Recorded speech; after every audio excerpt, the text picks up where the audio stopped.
Ludo king অ্যাপে নতুন update আসার পর একটা জিমেইল দিয়ে প্রতিদিন ৩টার বেশি ম্যাচ খেলা যায় না। তবে আপনারা জিমেইল চেঞ্জ করে আনলিমিটেড ম্যাচ খেলতে পারবেন। কিভাবে জিমেইল চেঞ্জ করে খেলবেন সেটা আমি এখন দেখাবো। এর জন্য এখানে প্রোফাইল অপশনে ক্লিক করব।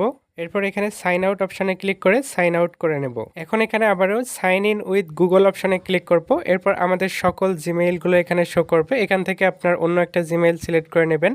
আবার আপনি চাইলে এখান থেকে নতুন জিমেইল ক্রিয়েট করে নিতে পারবেন। এর জন্য নিচের দিকে দেখেন অ্যাড অ্যানাদার অ্যাকাউন্ট নামে একটা অপশন আছে, এখানে ক্লিক করবেন। এরপর এখানে আপনার ফিঙ্গারপ্রিন্ট চাইতে পারে, তো ফিঙ্গারপ্রিন্ট দিয়ে দেবেন। এখন এখানে দেখুন ক্রিয়েট অ্যাকাউন্ট নামে একটা অপশন আছে, এখানে ক্লিক করব। এরপর এখানে দেখুন ফর মাই পার্সোনাল ইউজ এই অপশনটাতে ক্লিক করে দেব। এরপর এখানে আমাদের নাম দিতে হবে, ফার্স্ট নাম এবং লাস্ট নাম দিয়ে দেবেন। তো আমি আমার নাম দিয়ে দিলাম। দেওয়ার পর এখানে নেক্সট অপশনে ক্লিক করব। এরপর এখানে আমাদের জন্ম সাল দিতে হবে। তো আমি এখান থেকে মান্থ হিসেবে ফেব্রুয়ারি, তারিখ 19 এবং ইয়ার হিসেবে 2002 দিলাম। দেওয়ার পর জেন্ডার সিলেক্ট করতে হবে, জেন্ডার আপনার জেন্ডার মেল সিলেক্ট করে দিলাম আমি।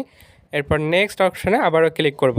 এখন এখানে দেখুন আপনার নাম হিসেবে এরকম জিমেইল সাজেস্ট করবে, তো আপনার যেটা পছন্দ হয় সেটা সিলেক্ট করে দেবেন। আমি প্রথমটা সিলেক্ট করে দেব। দেওয়ার পর এখানে আবারও নেক্সট অপশনে ক্লিক করব। এরপর এখানে আমাদের একটা পাসওয়ার্ড দিতে হবে, স্ট্রং পাসওয়ার্ড অবশ্যই দিতে হবে।